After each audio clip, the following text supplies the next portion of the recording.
Hello दोस्तों, कैसे हो सभी लोग। उम्मीद करता हूँ सभी लोग बहुत अच्छे होंगे और जैसा कि आप लोग थंबनेल देखकर ही आप पहचान गए होंगे कि आज का वीडियो हमारा किस विषय पर है कि सभी वृद्धा विधवा और दिव्यांग को हर महीने मिलेगा 5,000 पेंशन। ये आखिरकार ये एक झूठ फैलाया जा रहा है या एक सच है, इसके बारे में आज बिल्कुल डिटेल में बात करने वाले हैं।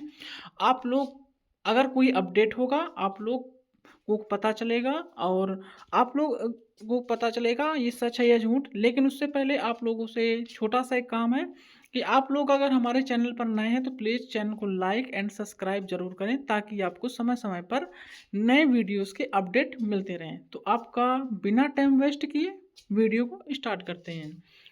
तो सभी वृद्धा विधवा और दिव्यांगों को हर महीने मिलेगा 5,000 पेंशन। ये डिटेल क्या है इसके बारे में आज हम बात कर लेते हैं। जैसा कि जो हमारे पेंशनर्स हैं, देश में करोड़ों बुजुर्ग विधवा महिलाएं और दिव्यांग नागरिक सरकारी पेंशन योजनाओं पर निर्भर हैं। बढ़ती महंगाई के बीच इन योजनाओं से मिलने वाली आर्थिक मदद उनके जीवन यापन का एकमात्र सहारा बनती है। हाल ही में सरकार द्वारा पेंशन राशि में बड़ी बढ़ोतरी के संकेत मिले हैं, जिससे लाखों परिवारों को सीधा फायदा पहुंचाने की उम्मीद जगी है। मीडिया रिपोर्ट्स और सरकारी सूत्रों के अनुसार जनवरी 2026 से ये बढ़ी हुई पेंशन लाभार्थियों के खाते में आना शुरू हो सकती है। इस योजना से सभी बातें जुड़ी हैं, जो भी जरूरतमंद है उसे आप लोग एकदम विस्तार पूर्वक देख पाएंगे। ये एक सामाजिक सुरक्षा योजना है। सामाजिक सुरक्षा योजना का यहाँ पर तात्पर्य ये है, जो वृद्ध एवं आर्थिक रूप से कमजोर हैं उन्हें सरकार के द्वारा कुछ प्रोत्साहन के लिए जो पेंशन मिलती थी उसमें बढ़ोतरी किए जाने पर निर्देश दिए गए हैं, जैसा कि जो केंद्र और राज्य सरकार द्वारा संयुक्त रूप से चलाई जाती हैं।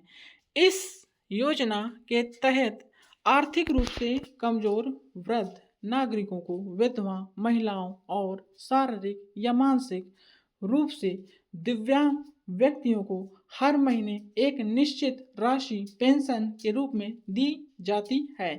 इसका मुख्य उद्देश्य ऐसे लोगों को आर्थिक सहायता प्रदान करना है जो उम्र, शारीरिक अक्षमता या पारिवारिक परिस्थितियों के कारण खुद कमाई नहीं कर पाते हैं। वर्तमान में ये पेंशन लगभग 3,000 रुपये प्रति माह है, यानी कि लेकिन नए प्रस्ताव के मुताबिक इसे बढ़ाकर 4,500 से लगभग 5,000 रुपये किया जा सकता है।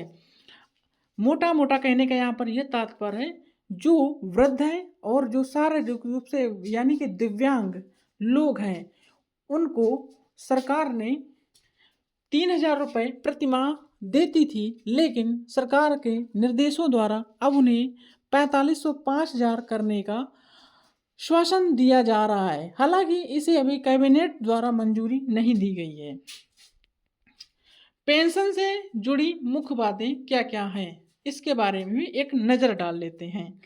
सरकार पिछले कुछ सालों में इस पेंशन राशि को धीरे धीरे बढ़ा रही है। शुरुआत में यह राशि मात्र 1,500 रुपये प्रति माह थी, जिसे बाद में 3,000 रुपये तक बढ़ाया गया है। अब महंगाई और जीवन यापन की बढ़ती लागत को देखते हुए सरकार ने इसमें फिर से संशोधन कर फैसला लिया है कि मीडिया रिपोर्ट्स के अनुसार जनवरी 2026 से नई दरें लागू हो सकती हैं।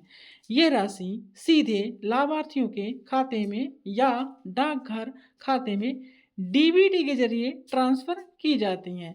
इस योजना का लाभ उठाने के लिए आवेदक को पात्रता शर्तें पूरी करनी होती हैं, आवश्यक दस्तावेज जमा करने होते हैं। यानी कि आप लोगों को बताना चाहूँगा, अगर आप चाहते हैं कि आप ऐसे ही इस योजना का लाभ उठाएंगे तो नहीं, यहाँ पर आपकी पात्रता की जांच होगी, कागजों की जांच होगी कि आप लोगों ने कौन से कागज और आप इसके पात्र हैं या अपात्र पाए जाते हैं, तभी इस योजना को आप लोगों को लाभ मिलेगा।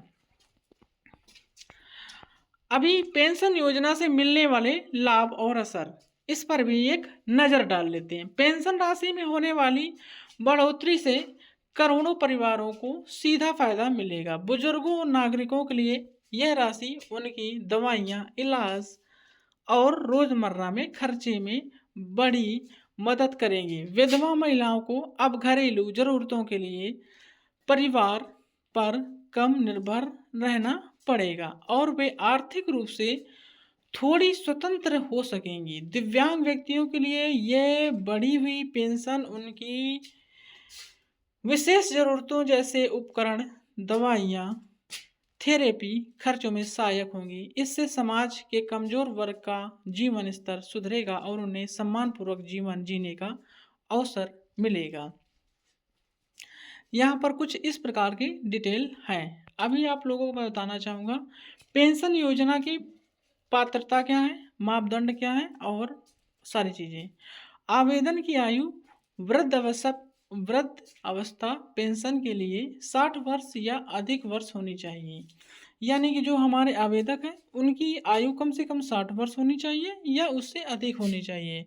हालांकि कुछ राज्यों में ये सीमा 58 वर्ष भी हो सकती है, यानी कि कन्फर्मेशन में 60 नहीं तो कुछ राज्यों के लिए यहाँ पर 2 साल का छूट भी दी गई है। अभी बात कर लेते हैं दूसरे पॉइंट पर। विधवा पेंशन के लिए महिला की आयु कम से कम 18 वर्ष होनी चाहिए। यानी कि विधवा महिलाओं को अगर पेंशन का इस लाभ उठाना है तो उन्हें कम से कम 18 साल का होना चाहिए। इसके पति का निधन हो चुका हो यानी उसका पति भी खो चुका हो तभी आपको इसका लाभ मिलेगा। दिव्यांग पेंशन के लिए आवेदन में कम से कम 40% या उससे अधिक विकलांगता होनी चाहिए जिसका प्रमाण पत्र सरकारी अस्पताल से जारी किया गया हो। यानी कि जो भी दिव्यांग है उसकी जो 40% प्रमाणता है वो सरकारी अस्पताल से कागजी कार्रवाई के थ्रू प्रमाणित हो। परिवार की वार्षिक आय और गरीबी रेखा के अंतर्गत या राज्य सरकार द्वारा निर्धारित सीमा से कम होनी चाहिए। यानी कि जो राज्य सरकार द्वारा आप लोगों पर चीज़ें हैं उसमें आप गरीबी रेखा में पाए जाते हो और उससे कम आपकी प्रमाणता हो तभी आप इस चीज़ का लाभ उठा पाएंगे। जो आवेदन करता हो वो भारत का नागरिक होना चाहिए और उसे स्थायी निवासी भी होना चाहिए और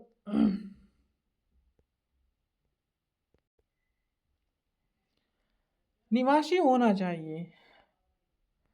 पेंशन योजना के लिए आवश्यक दस्तावेज, यानी आप इस पेंशन योजना का लाभ उठाना चाहते हैं तो इसके लिए आपके पास कौन कौन से आवश्यक दस्तावेज हो। आधार कार्ड जो आवेदन की पहचान पते के प्रमाणता के रूप में अनिवार्य है। बैंक खाता पासबुक की प्रति जिसमें IFSC कोड और खाता संख्या स्पष्ट दिखाई दे रहा हो। ठीक। तीसरा जो पॉइंट है आयु प्रमाणता पात्र जैसे जन्म प्रमाण पत्र, स्कूटर सर्टिफिकेट या वोटर ID कार्ड, ये भी इनमें से कोई एक होगा तो चलेगा। तीसरा विधवा महिलाओं के लिए पति का मृत्यु प्रमाण पत्र जो सरकारी रिकॉर्ड से जारी किया गया हो। आप लोग समझ पा रहे होंगे मेरी बात को। विधवा महिलाओं के लिए पति का मृत्यु प्रमाण पत्र जारी होना चाहिए और दिव्यांग जो क्षतिग्रस्त हैं उनके लिए विकलांगता का पात्र जो किसी सरकारी मेडिकल बोर्ड द्वारा जारी किया गया हो।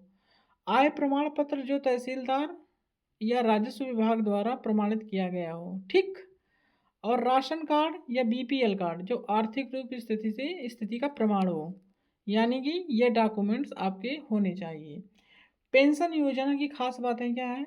इस योजना की सबसे बड़ी खासियत ये है कि ये योजना 3 अलग अलग वर्गों को एक साथ कवर कर रही है, सभी को समान रूप से लाभ प्रदान करती है। पेंशन राशि सीधे लाभार्थियों के खाते में जाती है और इसमें बिचौलियों को कोई भूमिका नहीं रहती। सरकार द्वारा समय समय पर महंगाई पर सीधे ध्यान देने को जरूरत सीधे लाभार्थियों को बैंक खाते में आती है जिससे बिचौलियों को कोई भूमिका नहीं मिलती। सरकार द्वारा समय समय पर ध्यान देते हुए इस राशि में संशोधन करती रहती है। योजना का संचालन पारदर्शी तरीके से होता है और लाभार्थी सूची ऑनलाइन देखी जा सकती है। इसके अलावा आवेदन प्रक्रिया को भी सरल और डिजिटल बनाया जा सक गया है ताकि ज़्यादा सूची पात्र लोग उसका लाभ न उठाएं। ठीक, यहाँ पर आपको बताया गया है कि जो ज़्यादा है इस चीज़ को यूज कर रहे हैं वहाँ पर ये चीज़ का लाभ न उठाएं। पेंशन योजना का उद्देश्य और मकसद क्या है, इसके बारे में बात कर लेते हैं। सरकार का मुख्य उद्देश्य समाज के कमजोर और असहयोग वर्गों के आर्थिक सुरक्षा प्रदान करना है। वृद्धावस्था, विद्यमान और दिव्यांग ऐसी परिस्थितियों जब व्यक्ति स्वयं कमाई नहीं कर सकता है और दूसरों पर निर्भर होता है, तो ऐसे पेंशनी इन्हें बुनियादी ज़रूरतें को पूरा करने में सक्षम बनाती हैं। इनकी गरिमा बनाए रखने के लिए इनकी गरिमा बनाए रखने के लिए सरकार चाहती है कि कोई भी नागरिक आर्थिक तंगी के कारण असुरक्षित या अपेक्षित महसूस ना करे। समझ रहे हो बात को? इस योजना के माध्यम से सामाजिक न्याय और समानता को बढ़ावा देने का प्रयास किया गया है। तो आप लोग आप लोगों को दोस्तों ये वीडियो कैसा लगा हमें कमेंट बॉक्स पर जरूर प्रक्रिया दें। अगर आप लोगों को अच्छा लगा हो तो हमारे चैनल को लाइक एंड सब्सक्राइब जरूर करें और आपको समय समय पर नए से वीडियो अपडेट कराता रहूँगा। तो आप लोग हमारे चैनल पर अगर नए हैं तो प्लीज़ चैनल को सब्सक्राइब जरूर करें ताकि आपको लोगों के लिए हम ऐसे अच्छे से वीडियो से ला सकें। और आप लोग कमेंट बॉक्स पर जाकर बताएं कि आप लोगों को इस जानकारी से क्या लाभ हुआ, आप लोगों को क्या समझ में आया, क्या नहीं समझ में आया, ये भी आप लोगों को बताना चाहिए। ठीक है, तो मिलते हैं अगले नेक्स्ट वीडियो में एक नई उमंग के साथ, एक नए तरीके के साथ। तब तक के लिए अपने आप को टाटा बाय बाय और आसपास अपने सफाई रखें और अपने घरों का और अपने अगल बगल को ध्यान में रखें। और जय हिंद, जय भारत। मिलते हैं नेक्स्ट वीडियो में।